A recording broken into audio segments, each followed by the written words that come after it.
사랑은 힘이 세다. 마태복음 5장 38부터 42절. 또 눈은 눈으로 이는 이로 갚으라 하였다는 것을 너희가 들었으나 나는 너희에게 이르노니 악한 자를 대적하지 말라. 누구든지 내 오른편 뺨을 치거든 왼편도 돌려대며 또 너를 고발하여 속옷을 가지고자 하는 자에게 겉옷까지도 가지게 하며 또 누구든지 너로 억지로 오리를 가게 하거든 그 사람과 십리를 동행하고 내게 구하는 자에게 주며 내게 꾸고자 하는 자에게 거절하지 말라. 사람들은 예수님의 비폭력 사랑법을 오해합니다.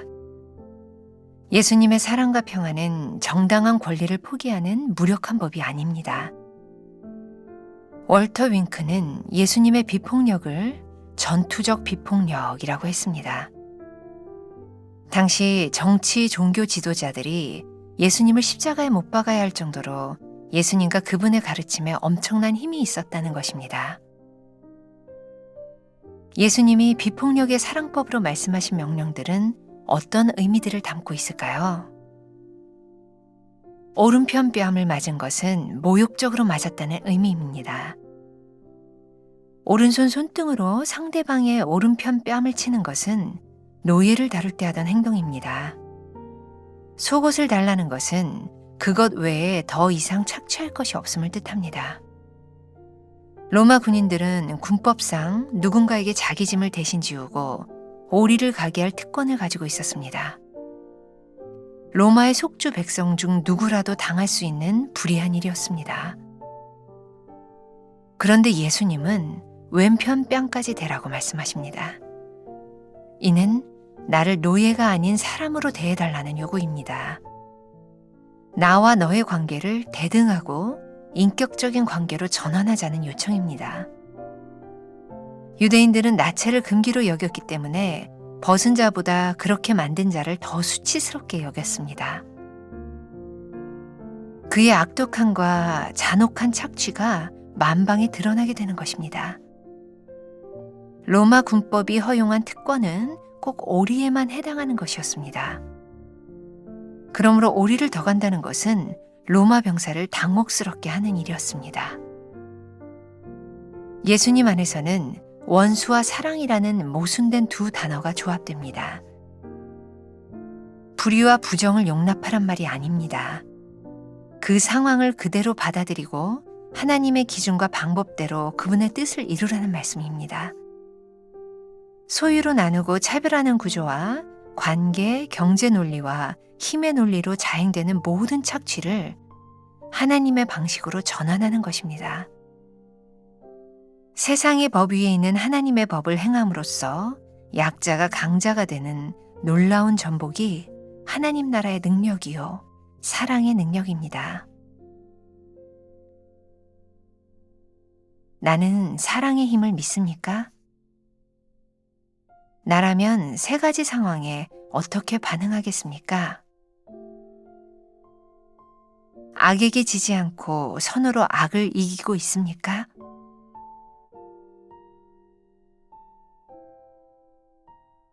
오늘은 3월 23일입니다. 제목이 사랑은 힘이 세다. 우리가 계속해서 예수님께서 말씀하셨던 산상수훈 말씀, 특히 또 이게 팔복 말씀을 중심으로 나누고 있습니다. 오늘 제목이 사랑은 힘이 세다.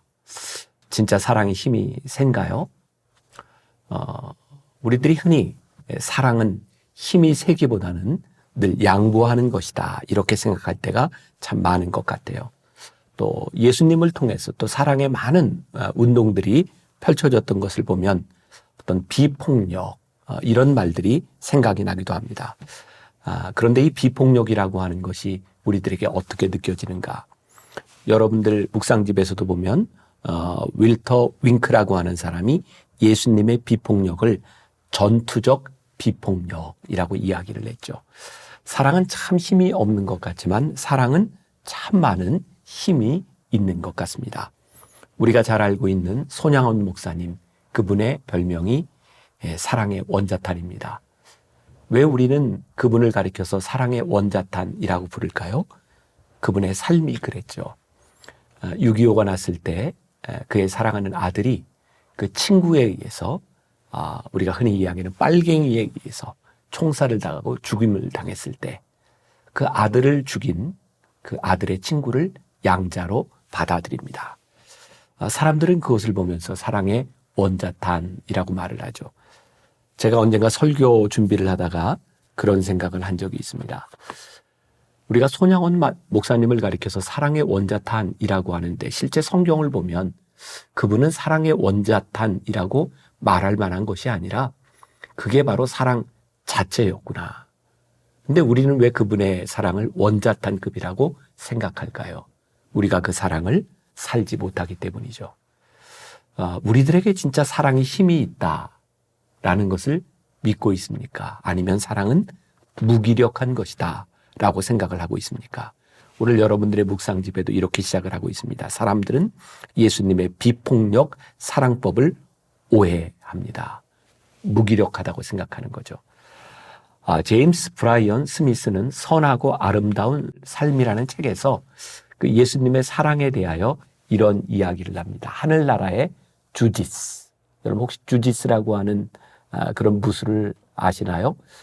격투기를 하는데 가장 강력한 무술 중에 하나가 브라질의 주지스라고 하는 무술입니다. 그런데 이 주지스라고 하는 이 무술의 뜻, 주지스의 뜻이 양도하는 방법이라고 합니다. 저는 이 무술을 잘 모르지만 상대방이 딱 공격을 하고 들어오면 그 공격을 받아들여서 그 공격을 무기력하게 만들고 이기는 것. 이게 주지스라는 거예요. 우리들은 흔히 우리들을 공격하는 것들에 대하여 우리들이 싸워서 이겨야 된다라고 생각하는데 진짜 강력한 무술은 힘과 힘으로 대결하는 것이 아니라 상대방의 힘을 무기력하게 만드는 것. 그것이 진짜 무술이라는 거죠. 사랑은 그런 것 같습니다.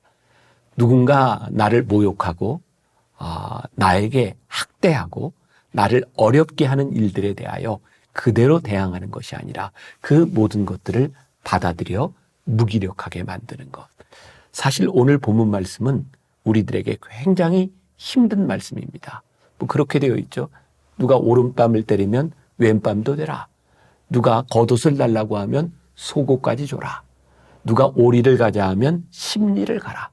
이 모든 것들은 우리들에게 상당히 모욕적이고 우리들의 모든 것을 앗아가는 굉장히 폭력적인 것들입니다. 들어보셔서 알 거예요. 내 오른뺨을 때린다고 하는 게 어떤 의미인지. 자, 보세요. 상대방이 서 있는데 여기 있는 사람이 오른손으로 딱 때린다면 맞는 뺨은 왼뺨이겠죠. 그런데 오른뺨을 맞았다라고 하는 얘기는 이 사람이 이렇게 때린 게 아니라 이렇게 때렸다는 거예요. 예수님 당시 손바닥으로 때리는 것이 아니라 이 손등으로 누군가의 얼굴을 치는 것은 가장 모욕적인 행위 중에 하나였다고 합니다. 그런데 그 모욕 앞에서 내 오른뺨을 때린 사람에게 왼뺨까지 대라. 이건 논리적으로 설명할 수 없는 그런 부분이죠.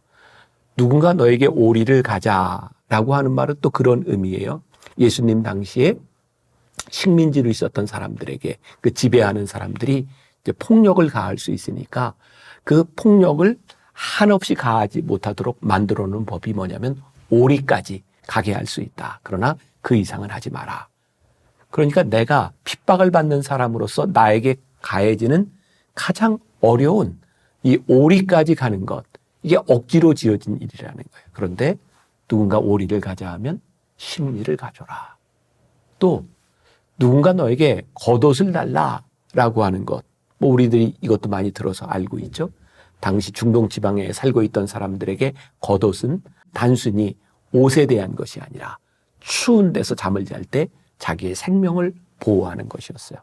그러니까 이 겉옷을 빼앗는다고 하는 것은 삶의 근거를 다 빼앗는 것이죠. 그런데 그런 사람에게 내 속옷까지 주어라. 모욕적이고 우리들의 삶의 근거를 뒤흔들어 놓는 그 일들 가운데서 맞서지 말고 더 주어라. 그게 예수님께서 우리들에게 주시는 말씀이에요.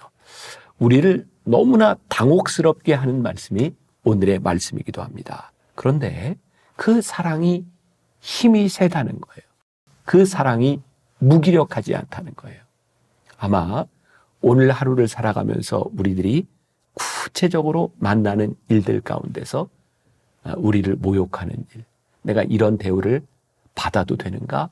우리들이 받아들이기 힘든 저 밑바닥까지 가는 그런 일들을 경험할지도 몰라요. 근데 예수님께서 우리들에게 하시는 말씀이 거기까지 내려갔을 때 너희들이 힘과 힘으로 대항하지 말고 사랑으로 그렇게 대해보라. 그것이 힘이 있는 것이다 라고 말씀하고 있는 거예요. 저뿐만 아니라 여러분들 모두에게 이 모욕이라고 하는 것처럼 힘든 일이 없는 것 같아요. 특히 목회를 하는 현장에서 내가 누군가에게 모욕을 당한다. 내가 누군가에게 오해를 받는다. 이것처럼 참 힘든 일이 없는 것 같아요. 그런데 그 사람을 사랑하라고, 그 사람을 용납하라고, 이게 참 힘든 일이에요. 그런데 오늘 우리들에게 성경이 이야기하는 것이 너희들이 그렇게 용납하고 너희들이 그렇게 사랑하면 그 사랑은 힘이 있다라고 우리들에게 말씀하고 있는 거죠. 자, 다시 이야기하지만 저나 여러분들에게 이 사랑이 얼마나 힘들다고 하는 것을 알고 있어요. 그런데 이게 주님의 말씀이기 때문에 주님의 말씀에 의지하여 우리들이 이렇게 살아가 보겠습니다. 오늘 하루 우리의 삶을 다짐하게 되는 거죠. 자, 오늘 여러분들 묵상지 제일 마지막 문날에 보면 예수님 안에서는 원수와 사랑이라는 모순된 두 단어가 조합됩니다 라고 돼 있어요. 자, 이 말은 불의를 용납하라는 말이 아니라 그 상황을 그대로 받아들이고 하나님의 기준과 방법대로 그분의 뜻을 이루라는 것이다. 세상 법 위에서는 하나님의 법을 행함으로써 약자가 강자가 되는 놀라운 전복이 하나님 나라의 능력이요 사랑의 능력이라고 하는 것을 깨닫는 것이다 라고 말하고 있어요. 지난해 2022년 12월 2일자 신문에 보면 우리가 잘 알고 있는 연세대 명예교수죠. 103세를 사신 김영석 교수님의 인터뷰가 나와 있어요. 그분이 100세 철학자의 행복론이라는 그 책 서문에서 했던 이야기를 그 기사에서 싣고 있어요. 이 목사님이 평양 숭실 중학교 재학 시절 어떤 목사님이 와서 설교하면서 학생들에게 이런 문제를 냈대요. 내가 수수께끼를 하나 낸다. 맞히는 사람은 상을 받으세요. 세상에서 제일 강한 게 무엇인가? 라는 질문을 던졌대요. 그때 중학생이었던 김영석 교수님은 정의라고 대답을 했고 본인은 그 당시에 확신이 있었다 그래요. 그래, 이 세상에 가장 강력한 것은 정의야. 그런데 그 목사님이 가시고 시상을 하는데 1등 상을 받은 그 선배의 답이 뭐였냐면 사랑이었대요. 선물로 성경책을 받았는데 김영석 교수님은 그 2등으로 받은 그 성경책에 그 답, 정의라고 하는 답을 쓰고 받은 그 성경책을 볼 때마다 늘 그런 생각을 했대요. 아니, 내 말이 맞아. 이 세상에 가장 강력한 것은 정의야. 늘 자기 생각이 옳다고 그렇게 여겼던 것이죠. 근데 얼마의 시간이 흐르고 그분이 깨닫게 된 거예요. 김영석 교수님 그의 책에서 이런 얘기를 합니다. 나를 위해 사랑을 베풀어준 여러 사람이 정의로움만 따졌다면 시련과 난국을 극복하지 못했을 것이라며 조건 없는 사랑이 나를 이 자리에 있게 했다고 회고하고 있어요.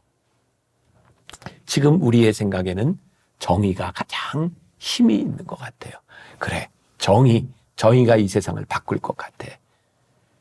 그런데 우리가 살아오는 이 인류의 역사 가운데 어떤 정의도 세상을 바꾸지 못했어요.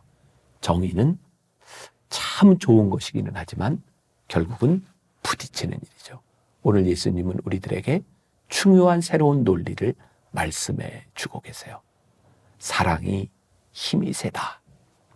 너희들이 부딪히지 않아도 이 사랑은 아무것도 하지 않는 것 같아도 힘이 있다. 그러니 이 사랑을 가지고 살아보아라. 오늘 우리들에게 도전하고 있는 말씀이죠. 사랑하는 여러분, 저와 오늘 여러분들이 이 말씀을 들으면서 우리의 가슴 가운데 그래, 사랑은 힘이 있어. 사랑은 능력이야.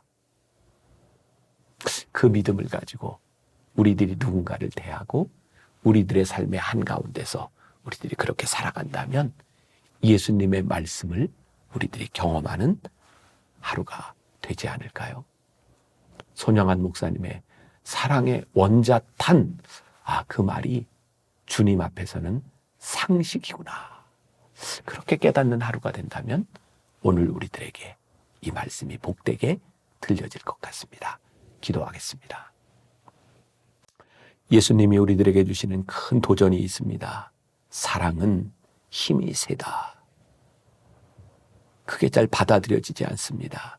우리들 눈앞에는 늘 정의로워야 된다고.